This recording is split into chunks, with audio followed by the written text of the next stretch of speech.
Alright, Sundance owners, I'm back here with a quick video. We're in the middle of a little storm here, so we might get interrupted, but I want to show you how we tie off the boat. Obviously, there's many ways to do this, and others have probably their own way, but for those that are new on the boat and want some guidance, I'll show you how I do it. So the first thing I want to turn to is two things. More often than not, I drill in. I could cover that on another video, but today we're just going to talk about burying anchors and then tying off on those anchors. So today we've already buried our anchors several days ago. I'll do a small clip tomorrow on uncovering them and showing you how deep they are. But for now, we're going to actually go through the procedure of tying it off. So if you want to just walk up here, I'll show you where the anchor's buried. It's actually underneath that stone there, so we can find it later. We have the chain that's buried. I try and bring that anchor out so it's somewhat level with the ground so it doesn't pop straight up. There are 2 points that we can anchor to, if you could just kind of show them on the boat. I've got that rope tied off right there on the first cleat. It's underneath the buoy. You can't see it, but our rope is already anchored there. And then obviously we have the windlass. There are 2 cranks on the windlass, so you could put both the ropes there. But when I have anchors in, I prefer to have one lobe, so it's going almost perpendicular to the boat, so it'll be right on the cleat coming straight out. I'm going to walk over here and just show you how I tie off on the cleat. So as a demonstration only, I'm going to take it back off and then tie off to that chain. Come on over.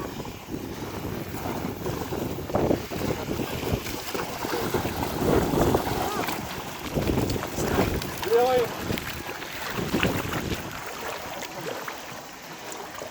So I like to start off on the inside, come in, just bring a little bit of that rope through there.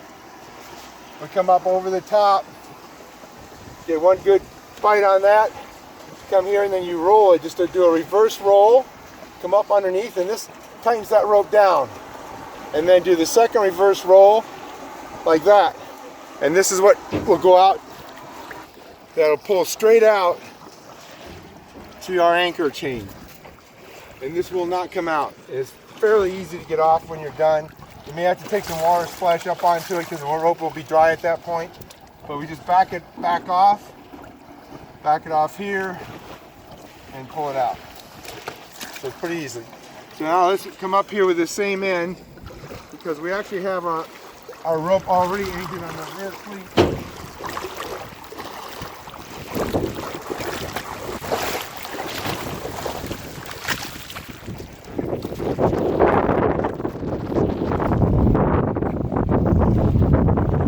So again, this rope's already tied off on the back cleat on the houseboat. So I just pull straight through. I'm going to get a rough idea of where I'm at here.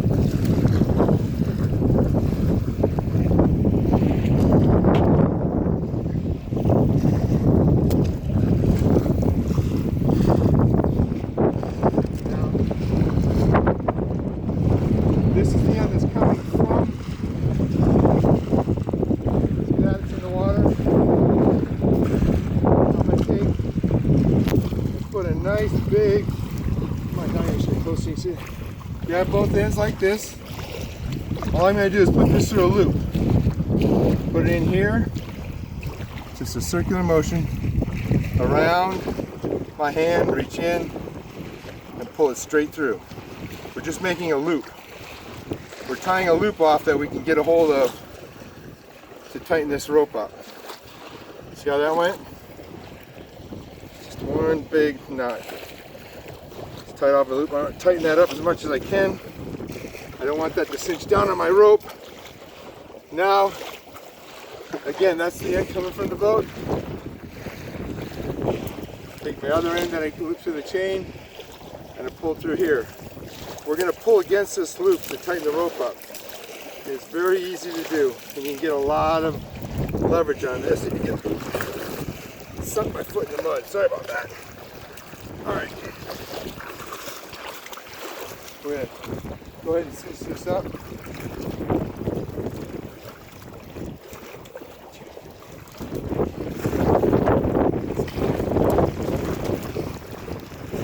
So, hang on.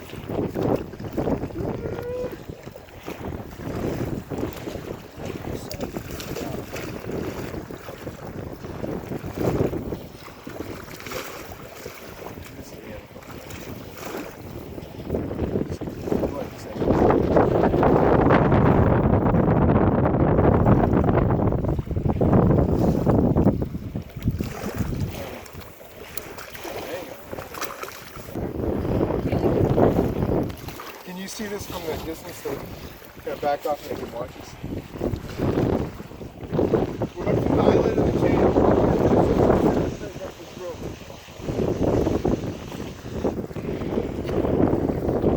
So here's our objective here. Maybe you can bring it a little closer. Is that we want these ropes to work in concert with each other, so the tension should be pretty similar. So if the wind kicks up, both ropes work together in concert. If they don't, if one's tight and one's loose, it doesn't do any good. So again, we're down.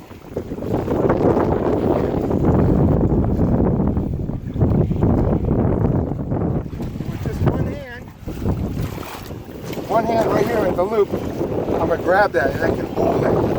With all that tension on it, it's not going to move. So from here, again, this is the end. This is the loose end. We want to run that through the other side of that rope. All we're going to do is bring it in and cinch a loop like that. So if you can, so that you can see, this is the rope's so long, but this is the loose end. All I did was run this loose end right here. I ran it through the loop there. I'm going to bring down in a half inch and just lock that in. See that? So here's our loop that was tied off. We went all the way up through the eyelet, back down through this loop, and then pull it tight. And now what we're going to do is a couple of half inches. Come back around, up underneath,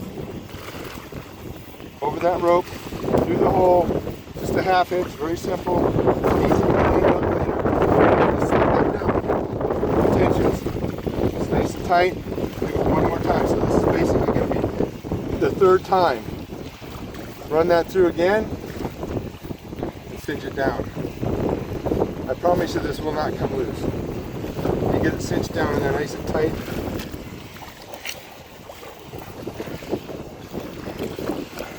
Try to have the rope wet.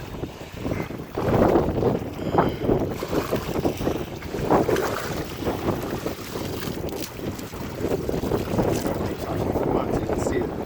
And this last loose piece here, just as a little insurance, I run that loose end through there and just let it flop over so that if for some reason it did come loose, it can get all the way out.